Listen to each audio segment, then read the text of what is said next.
What if you could help others to find the power to heal themselves, physically, emotionally, and spiritually?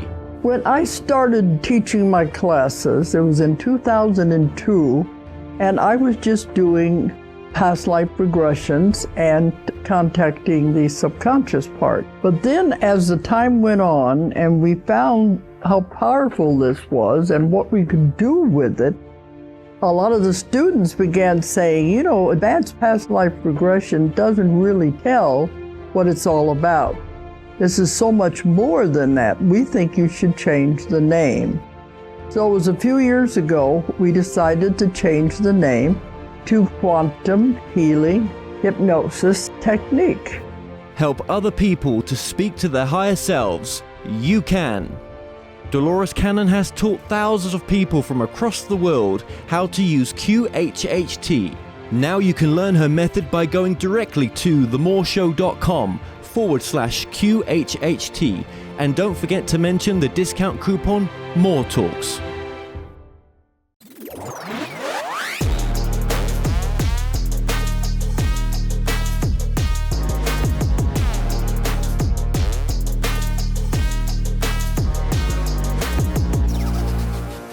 Mark, just thank you so much for joining us. Thanks, Kevin. It's good to be here. Well, you've been on before. You've been on the show before, and we'll link your previous interview back on again. You had a chance today just to do this interview with me, and we're not really too sure what we're going to exactly talk about because there's so much to your work, and this may be a really different type of interview. Well, I'm hoping it's going to be to what we did before. I'll link in the description your previous interview. You've got one book out, and that's Master of Reality. If you just give us a bit of background on yourself and that book, if you can just sum it up as quick as possible. Yeah, I worked at the high-tech industry for most of my life in computers and electronics, won many awards at IBM for inventing programs. Some they were classified as artificial intelligence, but they were not of the extent that they have today. Basically troubleshooting schemes and so forth.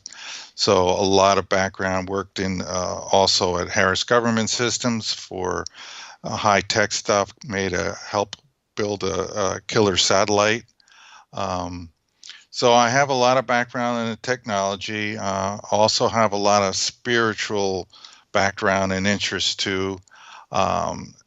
Been to many famous psychics and I've learned a lot about the life experience. So basically that's in a compressed nutshell. I mean, I'm not talking about, as I watched the other video that we did, so I kind of have a good idea of what we talked about already.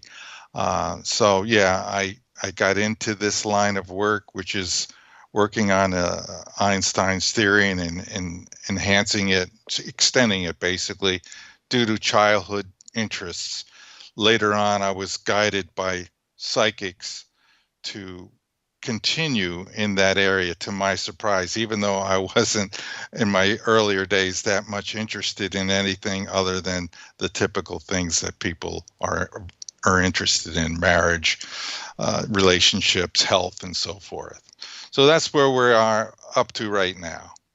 Okay, so you did this book. What year was the book? Did you write the book? Started in 2016, completed in 2020. It took 4 years to write. There was a lot of research involved and a lot of rewriting, tremendous effort involved. Okay, so I'm unclear as to what you've discovered in this book then. What is it that you think you discovered? And I'm guessing it can't be proven, but it's just a theory. And you're not a physicist, but you know you've got a keen interest and you're pretty bright, as you know, when it comes to this stuff. What were you trying to work out? What do you think you worked out, but yet it can't be proven that you worked out? Well, I wouldn't say that it can't be proven, because I wrote a very long paper and uploaded it to ResearchGate for the express purpose of being validated and proven. So there's mathematics involved, and I proposed a solution for the unified field theory, which is basically a simple problem that was not simple to solve. whereas electromagnetism and gravity emerge as aspects of a single fundamental field. I was able to prove that Einstein's belief in that was true and used mathematics to demonstrate how gravity is actually mechanically caused, and provided the equations so that physicists who have looked at it have confirmed that the math does work properly. So it's just a matter of interpretive belief, whether they want to believe it or not. It's not that it can't be proven, because it can. And so that is the big deal in my book. There was other many discoveries that can be proven if they so desire to do the experiments and properly interpret the experiments that have happened in the past. Too many to mention here, but it definitely can be proven. So To do the what bottom with line sorry, is, yeah, just what to do what though? What is it could do if it could be worked? What is it? well, gravity comes from something very basic, the accelerated motion of unbalanced charges. And so my mathematical solution demonstrates how they do that by the way they move. And it actually, I get the big clue. If you can see this thing here, take a look at this. This is what's going on inside of the neutron and the proton. The quarks are moving in this pattern. That's what I put in my paper. I've outlined that with mathematics, and I'm doing more mathematics now with the people that work on this problem. A lady called Claire Dennis saw this pattern when she had a near-death experience and was with God, even though she's kind of iffy on that now. Most near-death experiencers are absolutely sure. She has kind of gone a different route a little bit, but I'm working with the mathematician who I've sent another set of equations to that describe how to build that structure from three quarks moving in that pattern. What would that give us if we could do that? The solution of how and what gravity, you see, we don't really know what gravity is. If you press a physicist and you say, where does gravity come from? What's the cause? You'll get a lot of different answers. And some will say, we don't know. We don't know the central cause of gravity. I'm giving in my math, in my theory, the cause, the mechanical model or solution to that. And it's understandable by physicists for sure. I spent 50 pages explaining it in detail so that even a layman can understand it. But physicists really like more math, so some of them, the words scare them. It's overwhelming, but that's basically it. To have a full and complete understanding of where gravity comes from, and basically all gravity is a contraction of space. And the particles moving in that trefoil pattern cause, not only are they doing this, but they're rolling. This structure is rolling and spinning. The end result of the roll and spin is a rotating sphere. And it's going to get more and more technical. I'll keep explaining it if you want. But that rotating sphere has a contraction at its perimeter, and that's the cause of gravity. So mass actually comes from the motion of these particles into a system that is called the Ehrenfest paradox, which Einstein discovered and I discovered later on and realized how important it was. And I can explain that to you in 2 paragraphs if you care to hear it. It gives the detailed reasoning why a rotating sphere causes a contraction around it, which is where the mass comes from, because space is a solid, continuous object. And so when these atoms are doing this, all of the neutrons and protons are doing this, they're causing a slight contraction. And the more of them you have, it's additive. The contraction becomes greater and greater. The object, the mass becomes greater, the weight becomes greater, and it's coming from neutrons and protons the quarks inside of them that we know for sure exist. This is already proven. This is not unproven science. We know for sure there are 3 quarks inside it. I've calculated it out and determined that these 3 quarks are moving at 99% the speed of light. And in that pattern, with all of that, that's where gravity comes from. So that's what you get. That's the big breakthrough. It's gigantic breakthrough. Now, the real problem is convincing the world that that model is correct. Even though I have the math and even though I have the explanation, the fact that I'm not an actual physicist, and even if I was, this kind of math and this kind of science is not in vogue. It's not popular. It's classical. They don't do classical physics much anymore.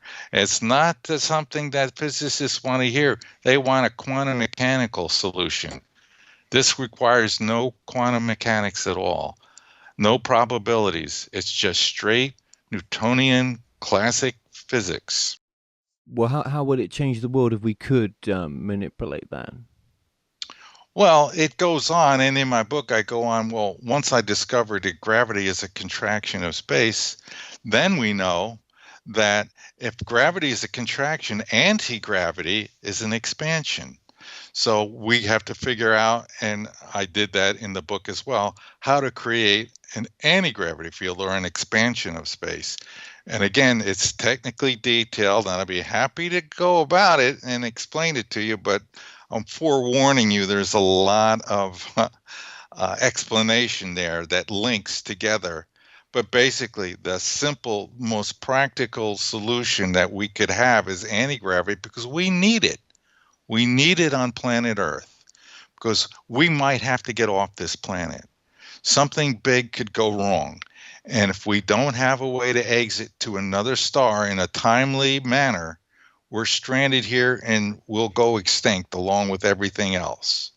So it's very important to mankind to get anti-gravity, and not just for people like the government who hoard the technology, which I'm sure they're doing, and to themselves. We can never build an ark with that. We need the resources of the world to build a fleet of these starships and establish bases on other planets so that just in case something goes wrong, we can depart from here. Plus, we could use anti-gravity technology to defend the Earth from asteroids. There is a wide variety of applications, not to mention being able to get around the planet in a matter of minutes. I could go from here to Tahiti in 10 minutes. That would be very helpful, for sure. Yeah, so is the human body able to withstand that type of well, the travel? thing that does this, there's a special field, a force field, a warp field, if you want to call it, for the people that are more familiar with Star Trek and so forth. There's a special field that goes around the ship when you create the slip wave, which is another discovery that's in my book.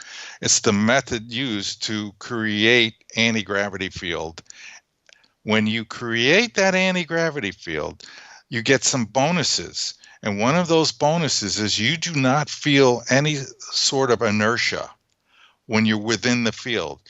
It's like you're sitting right now. You feel nothing. You could hit the accelerate button and go 10,000 miles an hour in an instant. You in the ship, in that bubble that you are within, will not feel any pullback in your chair. I mean, if you accelerated from 0 to 10,000 miles an hour in a couple of seconds, you would be killed without this field. Obviously, the aliens can do this, extraterrestrials, because they're seen doing it all the time. So it's necessary that this work this way. Well, we obviously don't have the technology to produce what you've put on paper. Otherwise, we would have something to show for it. How many hundreds of years or tens of decades are we away from ever to be able to take what you've put on paper into any sort of practical test? As far as I can tell, we already have it, and they've already been built. There is ample evidence that the United States government from the mid-40s has captured alien crafts. And now Stephen Greer has come out with government leakers multiple times, again recently, saying, yes, we've had a program where we've been recovering ships and reverse engineering them. They supposedly had anti-gravity technology as far back as 1954, according to Stephen Greer. We already have this technology. We're just not allowed to know about it for various reasons that the government has. My personal opinion is they want to maintain a strategic military advantage over the rest of the world. But if you believe that, then why hasn't anybody, taken what you've put together and said, you know what, I'm going to give this a go and I think it can be done? There's two ways, and I've been working in the lab on experiments myself, but I was tired of guessing at the amount of energy needed to achieve an anti-gravity field. And so I went back, hit the books basically, did some more research and came up with some equations that would predict how much energy would be needed. How much do we need? It's for a magnetic field, it's in a megawatt region. I don't have that energy in my lab. Where do they have that energy to be able to? Oh, that's in government, high magnetics lab, like the ones in America and in France, and they can do it. But those magnets, when you go to the real high energies, many Teslas, they tend to blow up really quick, and so you have to make the measurements quick, or you have to do it at a lower level. Quite frankly, I think they could do it, and they probably have done these experiments. It's really hard to believe that they haven't done this and that they don't know about it. Yeah. Go ahead. I'm just surprised that no one's come to you and said, "Look, man, this is amazing what you've done here. We know people. We can maybe get some inroads somewhere here with what you've put down equation wise, and I think there's something to it. But what do you think's blocking people from wanting to look at your work? I mean, you say they've already got it, so why, so they're going to. Yeah, they've already got it. And the only question in my mind now is, do they have the math that goes with it? I think maybe it would be hard to reverse engineer this thing and not have some sort of idea of the math involved, but maybe they don't. I don't know. All I know is that people that have worked in anti-gravity in the past tend to not do well. And I don't care if they're a physicist or not. I don't care if they're an amateur inventor or a physicist. They tend to not be around for very long or run into a series of calamities. So I'm lucky. I'm just getting ignored. Well. What is the furthest you've got with it with someone? What's the furthest that you've had someone take you seriously with what you're doing? I've had two physicists look at it, and the one who is a quantum gravity researcher in California, nice person named David, he looked at it. He said the words were a lot for him because there was a lot of explanation there, and I really wanted him to read the words because it explains the math. It explains the model. Basically, he went over the math, and he looked at it, and he said to me, I see that you do make, what he was looking for is anybody that could predict the mass of the neutron and the proton. And that's what I did.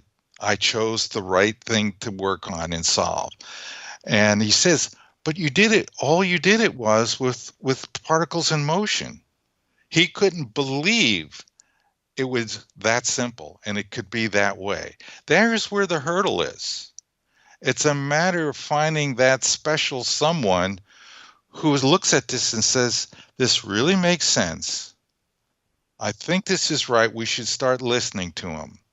Even Einstein, if it wasn't for, I think it was Max Planck, who pulled his paper out of a bunch of other papers and looked at it and says, hey, this is really something special here. Let's bring him in. He was working at the Swiss Patent Office as a nobody up until that point. It takes a break, too. It's not just a matter of getting the stuff out there. You also need somebody to listen, and especially in the world of physics, because they're a hard bunch to change. Yes, They don't. of course. But with this other chap, then what happened? I mean, how far?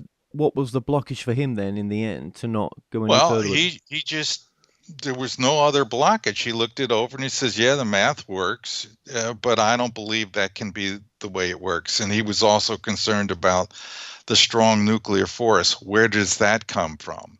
In quantum mechanics, they say it's the quarks going back, not the quarks. In between the quarks, there's little gluons going back and forth and between the quarks and holding them together. I say that's not true, that the gluons only appear, and this is true, they know this, when high energy particle beams strike the neutron or the proton and split everything apart, and there's shatters, and you get all these new particles. I say the gluon doesn't exist at normal operating speeds within the neutron and the proton. And we've done low energy measurements, and there's only 3 nodes of deflection. There is no other things going back and forth. What holds it all together is that the quarks are moving in this pattern. Look at it. It's a knot. So it quite literally electromagnetically creates a field, a geometry that is a nut. It's self-sustaining. That's why the particles are held together inside the neutron. Look, it makes sense. But Somebody's felt, got to believe that. Yeah, he felt that that's not the case, and right. Yet but would he have had the ability to even be able to build something to be able to test this theory out? I mean, again, would you have needed to go to something a lot higher? Or would he have had access to something higher? But he wasn't. Well, no, here's what the problem is. When I first came up with the idea, when I was looking for it, here's where the intuitive parts come in. I heard a riddle in my head, and I says, the signature of God, the thing I'm looking for, the thing actually Einstein was looking for, the same kind of geometry. We both sought the same thing. He didn't know about the quarks, so he could have never came up with the model. It came after he died. So he was working with a model and had no idea what was inside of the neutron and the proton. The idea I had was basically the signature of God, that thing I just showed you, is everywhere and in everything, but impossible to see. That's the beauty, the trick of this thing. We can't put any energy that I know of, that I'm aware of, and I've been looking, that can't harm the thing that we're looking at, because we have to bounce something off of the neutron and the proton to see it. And so the higher the energy, the more you distort the thing that you're looking at. So they would have to somehow, at a lower power, bounce things off, calculate where it hit, and then one at a time. And I don't know that this can be done. It's just me thinking about it, visually, and then plotting. Well, okay, that one bounced here and it went off at this angle. It was at this position, moving in this direction. I don't think they could get that much information from bouncing something off. So it's something that's so small and so delicate that any attempt to look at it will distort it to the point where we won't see that they're moving in a trefoil knot. We do know they're moving in there because they're at different positions when we bombard the neutron and the proton with low energy particles like photons or electrons. All we can tell is that there's something in there, and it must be moving. Well, how much would it cost to actually put together some sort of demonstration to prove your theory that this is anti-gravity, what you're dealing with here? I mean, well, now that's gravity, what we're talking about. If we wanted to make the anti-gravity, we would have to. There's 1 of 2 ways: electrogravitic or magnetogravitic. I started out doing the magnetogravitic because I thought, well, that's a safer way to go. energy-wise. But then when I got into it and saw how much energy was required, I see that the magnets tend to blow up at these high energies and worse. And at the other spectrum, the electrogravitic, it takes tens of thousands of volts.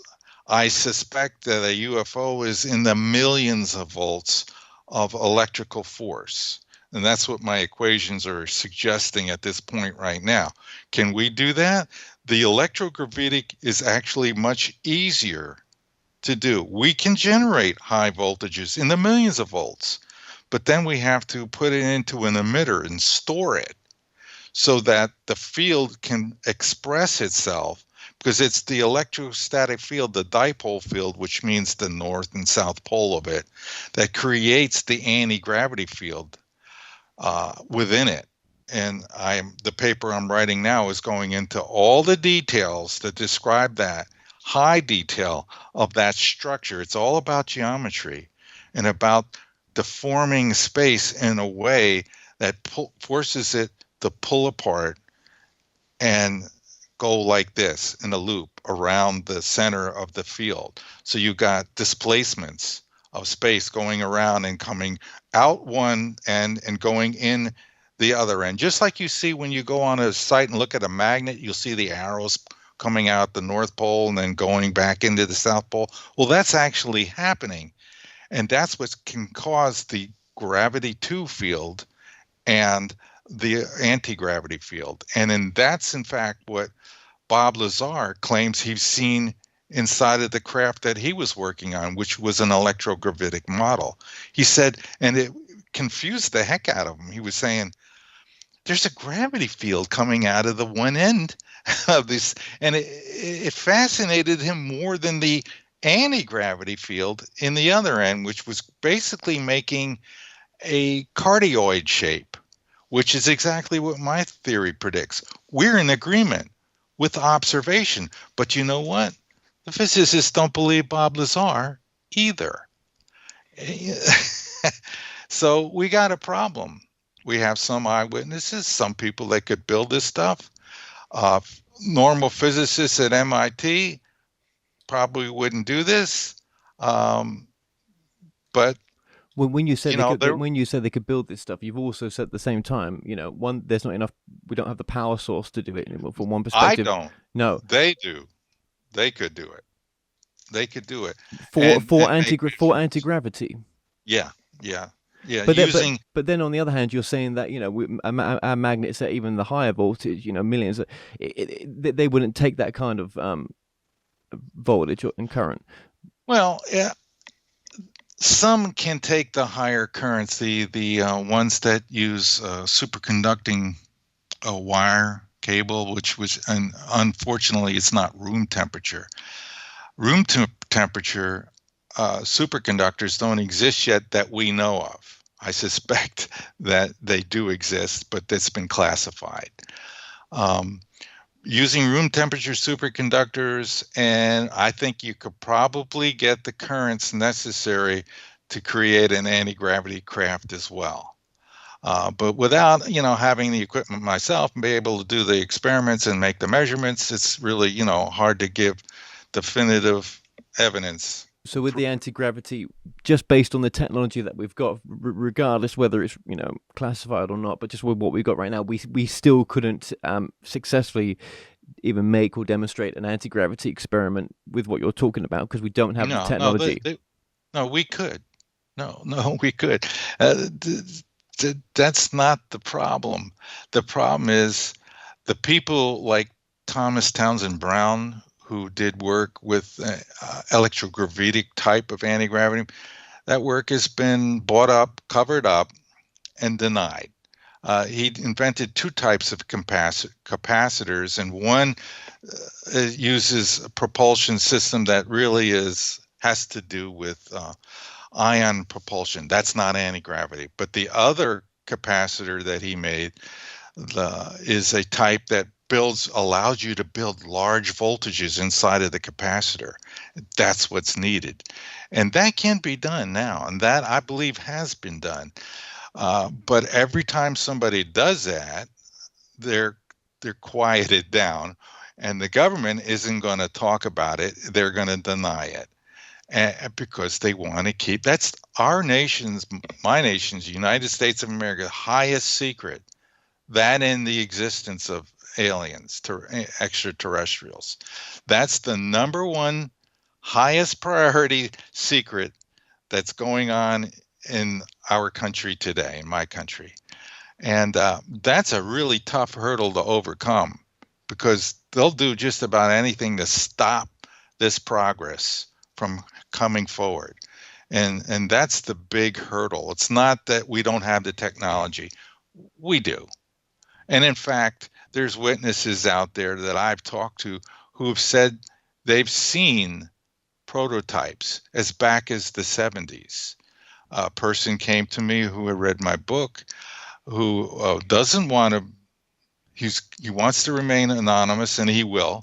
He and another person saw it, a UFO out in the desert, but they got very close. And they could see the writing on that UFO. They were in touching distance. And they saw that what was written on the UFO was U.S. Air Force experimental. And these people are terrified to come forward because they will be destroyed if they testify. These guys are playing for real. They're not, kidding around. They're going to keep this secret for as long as they can. It's not that we don't have the technology. Obviously, we do, because people all over the nation are witnessing UFOs flying back and forth. Some of those are probably ours, the ones that we built and are testing now. So it's a terrible game. It's mankind really holding back themselves, holding us all back for their own reasons of corruption and power and greed and so forth, that are not allowing this to come forward.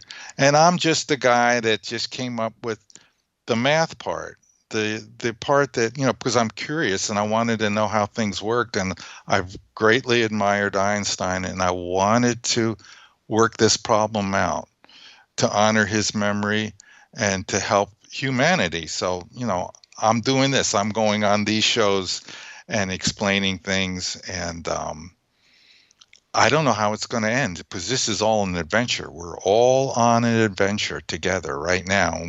We're in the middle of that adventure. This show is part of it. Do you think that if you was on another talk show and you was sort of debating with another physicist that was in the field that you're in, do you think that there would be parts that you could agree on, and there would be lots of room to agree on stuff, but there would be things that they would probably disagree with your work as well? Yeah. Sure. The foundational part, the biggest part that they would disagree with is the thing called the ether. Ether theory was abandoned in 1905 because of an experiment that failed to detect the ether wind, Earth's motion through the ether. All the great scientists up until that time believed that there was an ether. Maxwell's equations were based on an ether. Newton believed in the ether. Einstein believed in the ether. Hendrik Antoon Lorentz believed in the ether. The Lorentz transformations come from an ether model. The Einstein's equations, which are the same as Lorentz transformation equations, were basically from an ether model. They all work. Even general relativity describes a bending of space. What is bending? There has to be something out there bending, and that's where the big disagreement in physics is today. Most physicists believe that space is made of nothing. There's nothing out there except for little particles going through it and little fields and gravity waves and so forth. But space itself is made of nothing, and that doesn't make sense, and they know it, but they won't leave that. So that's something we would disagree with, because I say space is a quasi-elastic solid, and all this math up until 1905 worked. and even general relativity talks about, and Einstein in his 1920 paper, when he talked to Leyden in his speech, Ether and the Theory of Relativity, he says at the very end, recapitulating, we may say that according to the general theory of relativity, space is endowed with physical qualities. In this sense, therefore, there exists an ether. He admits it. Okay. When did you first come up? What was the year when you first came up with this theory? Yes. Well, my first attempt started in 1993, and it was because I discovered an equation, a new equation. There was a guy where I worked, a co-op, a very brilliant mathematician person that I was working with. He had a model, and he was trying to figure out a problem in finite mathematics. And he was stuck. He thought there was this equation that would predict would make a series of numbers, binary list that didn't repeat. But this equation grows because there's multiple dimensions. There's the second, the third, the fourth. He had solved it, I think, till the third. But he wanted to know, is there a fourth, a fifth, a sixth, on and on? And how would we know what these new equations were that generated this list of numbers? This has to do with, I think, a neural network. So he was stuck at the third equation, and I looked at the equations and I listened to his explanation, and then he asked me, do you think you could figure this out? I said, sure. Give me tonight, I'll take what I have, I'll write up a little program to test my equations, and I'll let you know. I took this stuff home, his solutions, and then I made a prediction for the fourth one. It took me about 20 to 30 minutes. I had solved the fourth dimension. And I said, oh, I know how this is going to go, because I saw something he never saw. I saw a pattern in the equations. I says, it's the geometry of the equation that's going to predict the next level. It's symmetrical. I could see it in the equations themselves. So I says, oh, that way, this means the next one is going to be shaped like this. And there was operators called Boolean logic operators that the equation was composed of. Don't want to go into that. It's going to be too technical. But these Boolean operators had to be manipulated to generate the next level pattern. So I did that. So I solved the fourth, the fifth, the sixth, the seventh, and the eighth. Now, he's been working on this for months, he and his professor, and they had no progress because as you go up, each dimension goes up thousands of possibilities that the equation would look like. It's now no simple problem.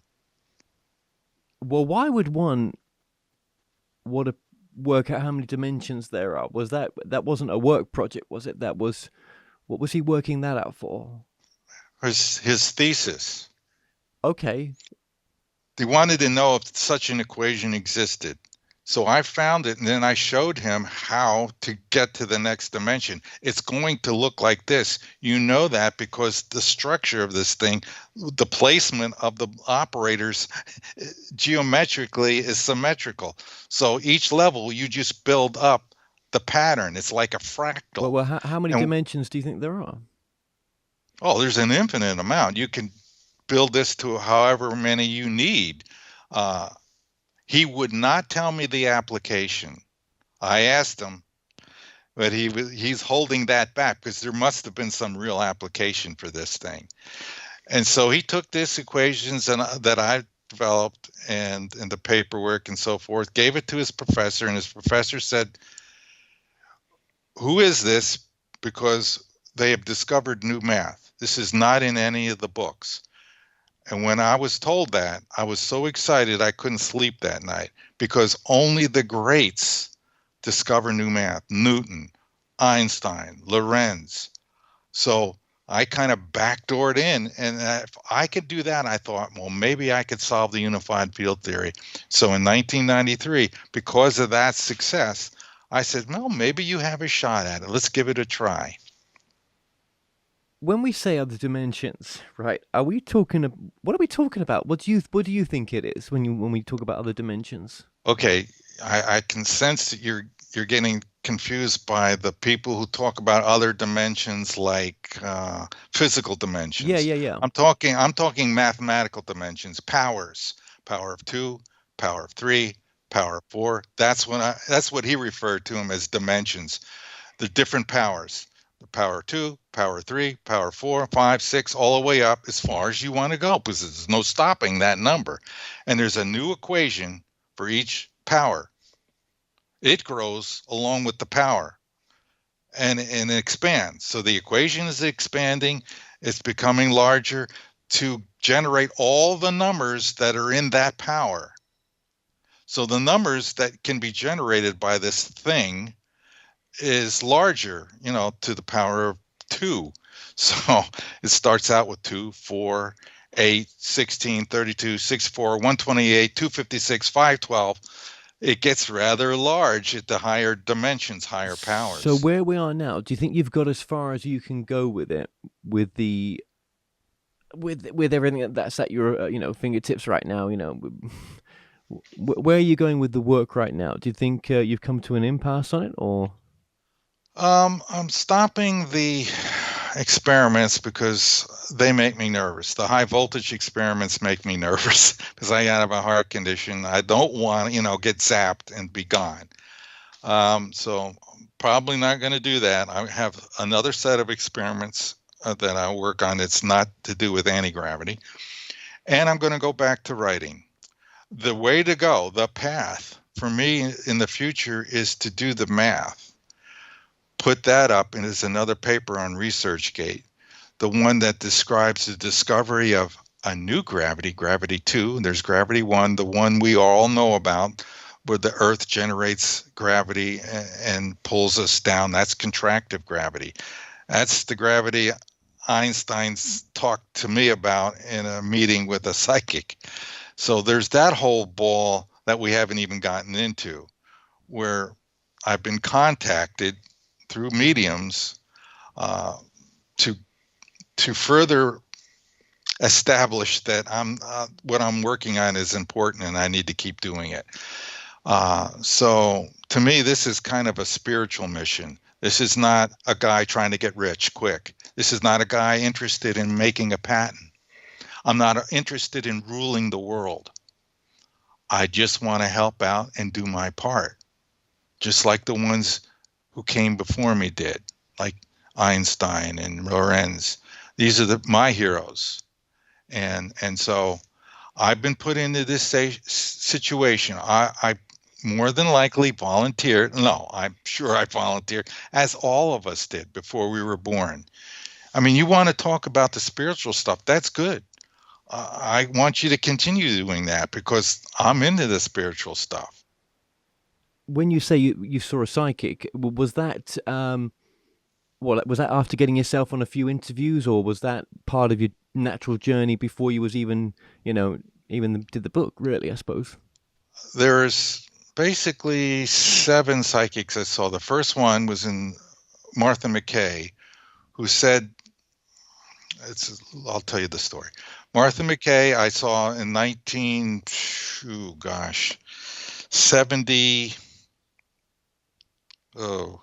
74, 75, somewhere in there. I was just a guy going to community college. It was a normal reading. She told me about my future wife. She told me about my future children. She told me about my career path, which I was not into then, but then became into, which was electronics and computers. She predicted everything, and it came to pass. Everything was a normal reading, nothing unusual. My friend went in after me. He got his reading. We both got in the car and left. It was in a town called Casadega, the spiritualist capital of North America. It was loaded with psychics in this town. So on the way to Daytona Beach, where we were going after we had our readings, he says, well, that's something about you, Mark. She said, someday you're going to become famous. You're going to make a discovery or invention. And I thought, I wonder why she didn't mention that to me. That's kind of important. And I thought about it, and I says, I know why she didn't say anything, because I had to ask questions. And the other side can't give you too much information because free will is really important here. This is what it's all about, making the choices.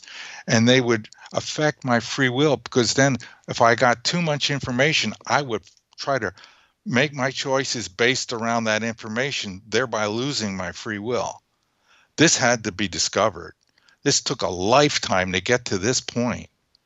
And so I was only given a scrap, enough to kind of keep my thinking along that line. But the vast majority of psychics were way before the book. We're all before the book, except for the last one, Tamara Calder Richardson, who only told me anything about it when I asked. When I asked about it, the door opened, and then I got all of this information, and I was overwhelmed by it because it was extraordinary what was coming through and who was coming through. And I says, well, that makes sense. All these others kept giving me these hints and saying these things that were about an invention, about a discovery, take longer than you think. Russ Burgess, a touring a psychic back in the 70s and 80s and 90s, also gave me a reading in front of an audience of people. We all put a question into the thing, and I asked, because of this other lady ahead of him, I said, I wonder if I'll make this invention. I don't know what it is. I'll ask that. Put it in a hat, went into the hat. He was blindfolded. All this stuff was put over his eyes. He pulled the piece of paper out, and as soon as he pulled it out, the hairs in the back of my head went up. He's got my paper. And he read my question. I knew it. He knew it. We were connected. And then he answered the question. He says, yes, your invention is going to be successful, but it'll take much longer than you think. And now it's 45 years later. And that time, I think, is about to come about. How it's going to unfold, I'm not sure. What the invention is, not really sure. I can only guess. Based on what I know, based on my book, it's got to be something to do with this science. But I'm still discovering. I'm still trying to work through the path that I chose before I was born, that we all have to go through. It's up to us to discover what it is we got to do. I'm in a strange and very obscure kind of situation. Not everybody gets this deal. This is a real big challenge. I hope I'm up to it. But as you can imagine, this is really hard, convincing people that you're onto something, a great discovery, especially when you're not born to be a physicist. It's a really very difficult situation I'm in, but I'm trying not to, get upset about it and trying not to get depressed about it, because it is difficult and I don't know what's going to happen, and I'm frightened at time, and other time I'm joyful, especially when I make a discovery. The challenge is just getting the word out there. I'm doing these shows is in the hopes that somebody out there will see it and they'll say, hey, wait a minute, this guy makes sense. We got to help him. Well, apart from anti-gravity, what are some other things that could change the world, in a sense, from the perspective of if what you've got here is, is as you believe it to be true? I mean, what other basic stuff could this change in the life of mankind? Well, the biggest change is in the raising of consciousness. When we learn that we're not the only people in the universe, that is such a primitive concept. But physicists, scientists really want to stick to that idea. Well, there's no evidence. Well, no evidence that you can see, no evidence that you'll accept, but there is evidence. Lots of people are seeing UFOs. Lots of people are encountering things that come from other dimensions, but it's all being obscured, covered up. And the biggest deal, what the Father in heaven wants for all of us, is to raise the level of consciousness of this world. Spiritually, it's important. Knowing the truth about the unified field theory, learning to develop anti-gravity, raises our consciousness, knowing that there's other people and being able to talk to those other people and from other galaxies and other planets. We learned that we could finally learn the one principle, the most important principle that God has asked us to know. And that principle is this: simply learn to love one another. If we did that, if we could really do that, all the other problems would go away. There would be no fighting with the identities. There would be no wars, because we would be loving each other, and we would never do things to hurt people that we love, like you would never hurt your children or your family members, because you love them. And that's the real big goal. That's the war that needs to be won in this world. We have to raise the level of consciousness. I'm trying to do it through technological advancement and the merging of religion and science. I'm not just a believer in God and in Jesus and in all the other people with all the who believe all the other religions. Religions is just a way to have a personal relationship with God. People need to have that. That's what this is all about. I mean, what if the UFOs, in a sense, and we call them UFOs, right? It's just a word, yeah? Yeah, it's just a word. What if they were not from an understanding that we are able to comprehend? We think they're within our universe. Good question. What if they're out of the experience and existence that we're in, and they're just popping in and out, and the actual reality of it is so greater than we can possibly understand, and we're not ready for it? Well, some people claim that's why we're not being contacted, because we're not ready. And maybe that's true. I don't know. But there's certain people who have been contacted, like the children in Africa that the UFO landed in the schoolyard. They all saw it. They all remember it. They all testified. And what did those aliens say to them? They say, you need to protect your environment. You need to take care of your environment. It's something we could understand. And then there's loads of people that claim they've had alien encounters, and they've asked them about this. And what do the aliens believe? In a universal God. Basically, a God that's everywhere and in everything. There is a person who had a near-death experience, Father Rick Wendell, and I had his statements here somewhere. Basically, Father Rick says that, and this was God talking to him now, he says, all of this three-dimensional world is within God. There is nothing outside of God. Everything within this physical universe has to correspond to laws, and God set those laws. They are immutable as God is immutable. None of this, what we see and experience, is an accident. It is intentioned by God. Time does not really exist. God is outside of time. We have a perception of time in the physical world. That perception changes according to our circumstances. So that's the bigger picture, and that's what I'm trying to bring to the people. And whether you realize it or not, that's what you're trying to bring by the methods that you're doing, talking about spiritualism and how it relates to the news. You're doing the exact same thing. You're just on a different path doing it. So there's a war going on between good and evil here. That's what the word is from a lot of NDEs. And that war is spilling over into this realm. And so there's it's funny that, isn't it? It's funny that, isn't it, when you see it from that different perspective, that what if, just what if, there was some sort of energy that's out there that causes certain people to go insane. Yeah. And I'm not saying with free will, right? A little whisper here and there, Why would something that we may class as negative want to have an influence over this realm? And also as a soul, if we are a soul having a human experience, and these are just words to try to describe something that we're only going to know once we've passed on, right?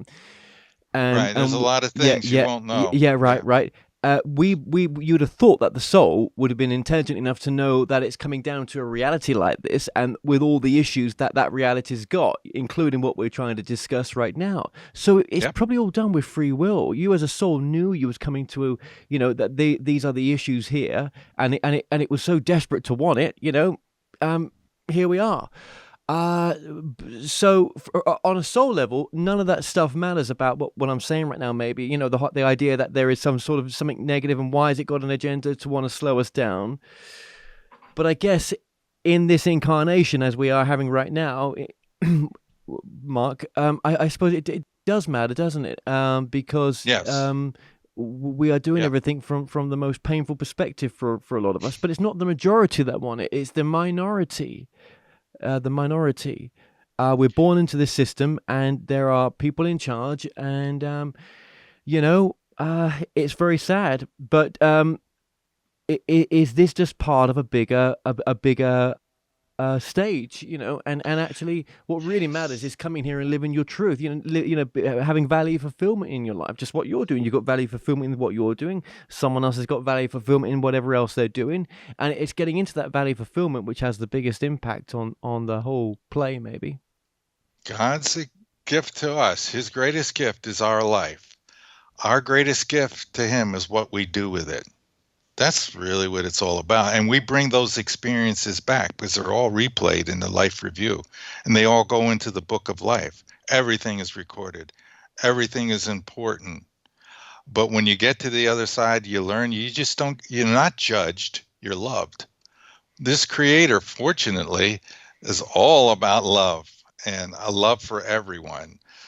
There's nobody left out. It's a beautiful thing.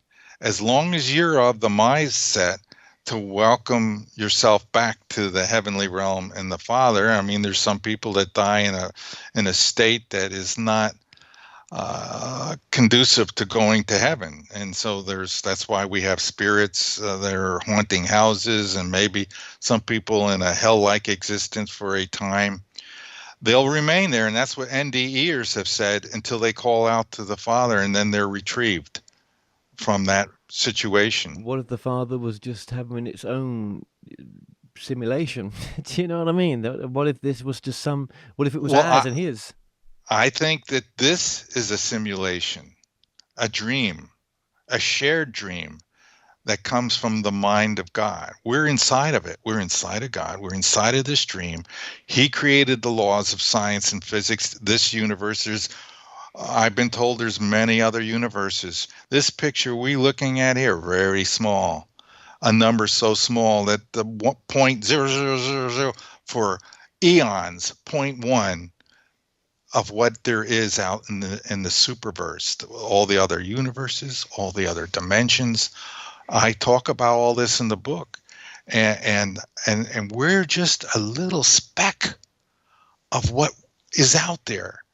And only till you get to the other side, when you reconnect to God, that creator, do you have access to all of that. And your mind on the other side can handle it. This mind couldn't. It would explode if you were connect to all and you were become suddenly aware. There's an NDE guy on the other side that I read about, who was talking about this connection, and he could become aware of every grain of sand on every planet in the entire universe, and know its function, know its location, know its purpose, all at the same time. And God does that with all of us, all of the beings, all of the planets, all the animals, all the plants. God's center of attention is at every location, at every point, everywhere at the universe, at all times. And this is a being that is very hard for us finite people to wrap our heads around and wrap our heads around in understanding, because we're so limited. We're finite. We even when our souls come back in, they're described as all of that immenseness, our souls fitting into this small body. We're ratcheted down and then bolted into this brain, which affects our thinking, our consciousness when we're in the physical form. That's why we have all these problems we have, because it removes a lot of our calmness and our detachment from the physical.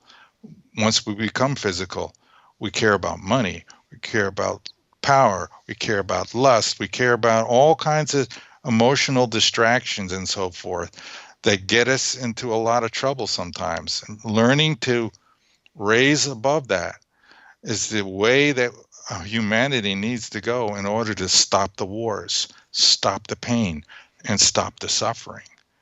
And it's a hard, long road path. You're doing your part. I'm doing my part. And I hope it's enough. Because if it ain't enough, there's the reset. And if you don't think resets happen, look at all the past civilizations that have come and gone. And if we think for 1 minute we've got too much infrastructure, it never could happen to us, you have no idea about what this planet can do when it gets angry. We are in an unstable planet. This planet has earthquakes going on every few seconds. This planet has hundreds of active volcanoes. If you think that's normal for a planet, think again. We're the most active, volcanically active, tectonically active planet in the solar system, and that's not a good thing. I would just say at any time we could have some hellacious earthquakes followed by super volcanoes, and it could wipe out our infrastructure in a matter of hours. A meteor strike could wipe out about 2/3 of the population in 24 hours, if it hit, depending on where it hits. We're not safe. Our best hope is in spiritually advancing. So keep doing the work you're doing. I'll keep doing my work, and maybe we'll make it. Because I would like to make that reset not happen. Yeah, and maybe whenever you're in your valley of fulfillment, no matter what you're doing, you're in that spiritual advancement. Maybe it doesn't always have to be this type of work to be what we would call spiritual. Maybe just doing what you're doing, and Yes, it is you're a right. part of the process. Yeah. Yeah, there's people that are doing the right thing. They don't know it. They're comfortable. They're happy with what they're doing. They're a nurse. They're a doctor, EMT. But there are other people that are, all about the money. I want to make more money. I don't care what I'm doing. I'm not happy, but I want to make more money. Those are not on the path. There's loads of those people too. They're into the materialism. And I'm not judging. I'm just saying that's a part of the problem, because they were sent to do something special and they're not doing it.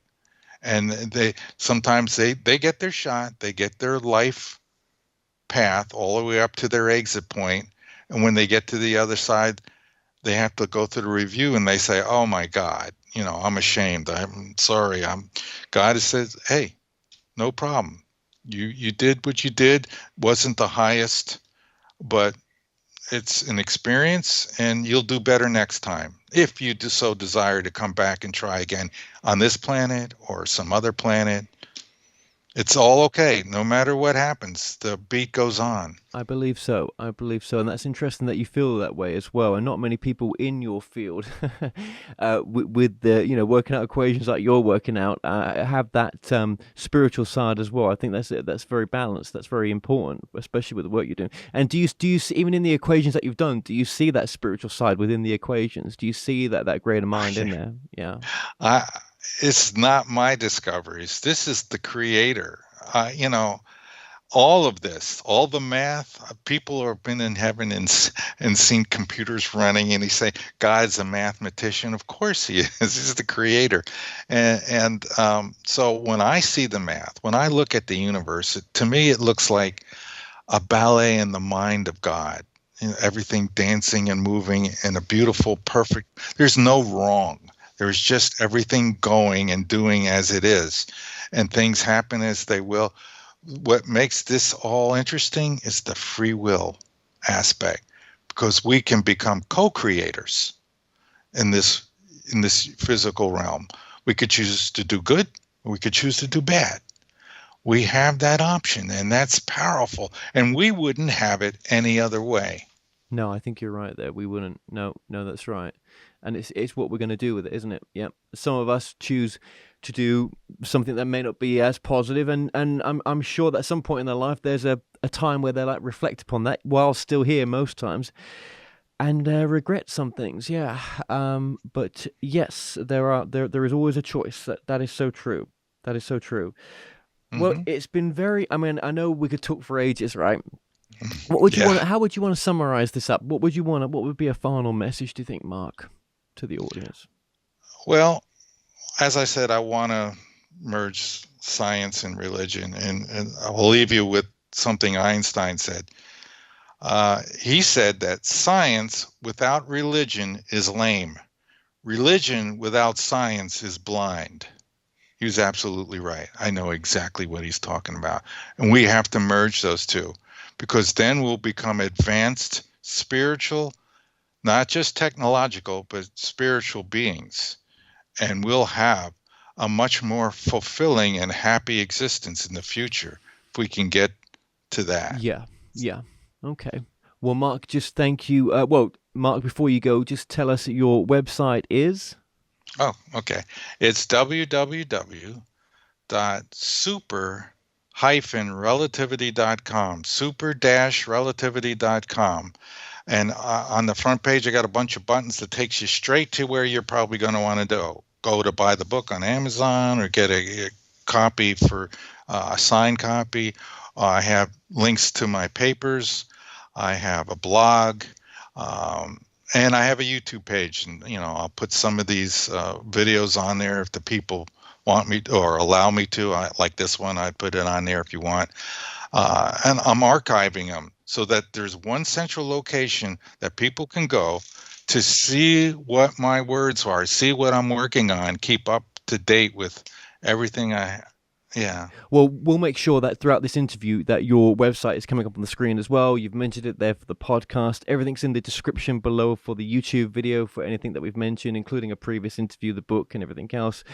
Mark, I just want to say thank you for your time right now.